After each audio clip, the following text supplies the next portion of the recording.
Estamos de regreso en Despertar Político y yo la semana pasada veía a todo el mundo horrorizado con el tema de la ley sobre el inquilinato en República Dominicana, incluso peleando por cosas que ya están en la ley. O sea, la realidad es que usted no puede desalojar a quien usted quiera sin la orden de un juez y sin apoyo de las autoridades. La realidad es que usted sus depósitos en teoría debiera de ir a depositarlo en el banco agrícola, cosa que nadie cumple, dicho sea de paso. O sea, que ahora se vaya a hacer en un banco no debería de sorprendernos tanto, porque ya de por sí la realidad era que había que depositarlo. Pero a mí sí me preocupa ciertas cosas con esta nueva ley de llegarse a aprobar si no se hace de manera correcta. Durante muchos años aquí hemos visto a los inquilinos como víctimas y a los dueños de apartamentos como victimarios.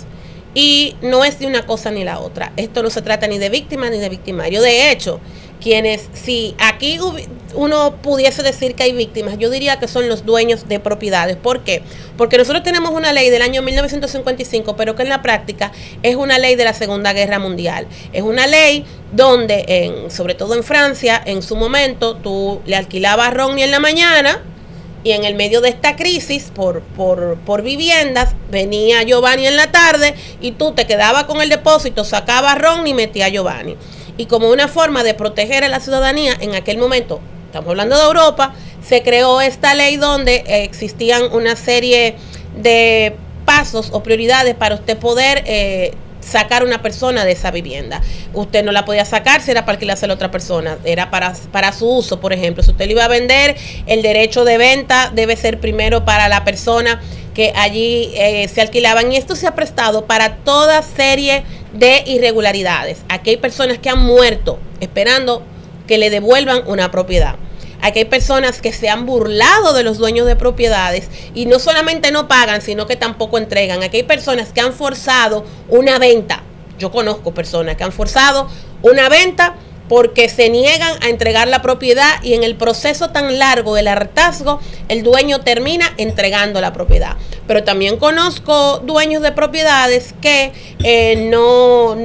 le suben los montos de manera inescrupulosa, que no le hacen los arreglos a las propiedades que se supone que deben de hacerlo cuando se producen daños. Pero la realidad es que si a víctimas vamos, yo diría que los dueños de vivienda han sufrido más de este tipo de situaciones por una ley obsoleta y atrasada que lo sufren las personas que realmente viven alquiladas. Esto se ha prestado, vuelvo y repito, para muchísimas cosas, pero nosotros tenemos que tener cuidado que en este exceso de cero no terminemos, por ejemplo, como en España. Si usted no ha escuchado el fenómeno de los ocupa, yo los invito a que revise lo que está pasando en España con personas que se meten en una propiedad porque está vacía, y para usted sacarlo de ahí tiene que hacer un pacto con el diablo. En Colombia se creó una crisis terrible de un desbalance que llevó a una explosión de desalojos extrajudiciales. Y en Argentina el mercado inmobiliario se fue a pique precisamente por leyes que eran excesivamente proteccionistas. Entonces, el Congreso tiene que ser extremadamente cuidadoso con esto, porque no podemos permitir, aquí hay muchas personas que sus inversiones, entre comillas, lo hacen en propiedades, porque entienden que el bloque y el cemento es una inversión más segura. Y señores, usted lo está viendo como que son ricos. No todo el que tiene 2 viviendas es rico.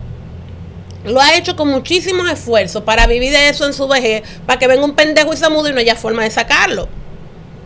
Eso es su trabajo. Cuando usted compra otra propiedad para usted alquilarla, dice como si fuera su trabajo, como si usted fuera de un 8 a 5.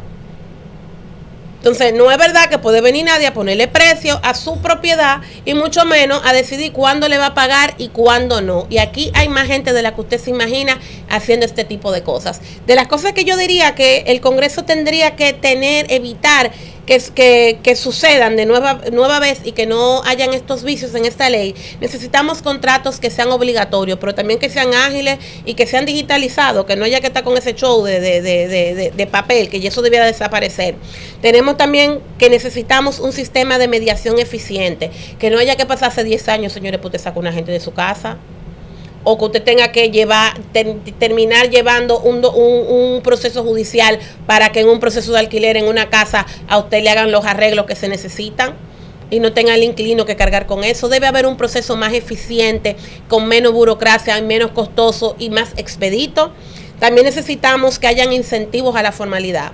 Aquí todo el mundo cuando hablamos de alquilar pensamos que todo es como aquí en la circunscripción 1 y 2 del Distrito Nacional, donde todo se hace con contrato, con un abogado de cada parte. No, señores, aquí hay una informalidad como en todos los otros sectores bárbara en estos temas. Y eso entonces fomenta los desalojos y las arbitrariedades. También debe existir una penalización clara para el abuso, tanto para el inquilino como para el dueño del apartamento. Cuando hay abusos debe haber una penalización clara, pero no 10 años, ni 15, como sucede aquí, y en algunos casos 20 y 30 años. Entonces, no se trata de favorecer a un sector o al otro, se trata de que exista un balance. No podemos seguir teniendo leyes del siglo XIX tratando de reglamentar situaciones de pleno siglo XXI. Y dentro del inquilinato incluyo a dueños de propiedades, que eso también se está dando mucho, que no pagan los mantenimientos, señores, del edificio. Usted coge y se compra una propiedad en una torre de lujo. Hay una serie de servicios que se pagan en conjunto, como basura, luz, agua, seguridad, etcétera, y usted, alquilado o comprado, decide que usted no va a pagar el mantenimiento. Entonces el grupo de pendejos que viven en esa torre tiene que pagarle a usted sus comodidades, tiene que pagarle el agua, que ahora resulta que usted no se la puede cortar, que era una de las cosas que hacían los condóminos, cortarle los servicios. Ahora hay una sentencia del Tribunal Constitucional que dice que el agua es un derecho humano y no se le puede cortar. Entonces todo lo que vive en ese edificio tienen que pagarle usted agua, luz, ascensor en el caso de lo que le haya seguridad, porque usted decidió que usted iba a vivir en una de dos, o él me la paga, o decidió que usted iba a vivir por encima de sus posibilidades y se mudó en un sitio que usted no puede pagar. Entonces, hay una serie de cosas que en esa ley tienen que quedar muy claras, pero sin dañar el derecho de propiedad de aquellas personas que han hecho una inversión en una vivienda, ni permitir que los inquilinos sean abusados por esas personas que han hecho esta inversión. Despertar.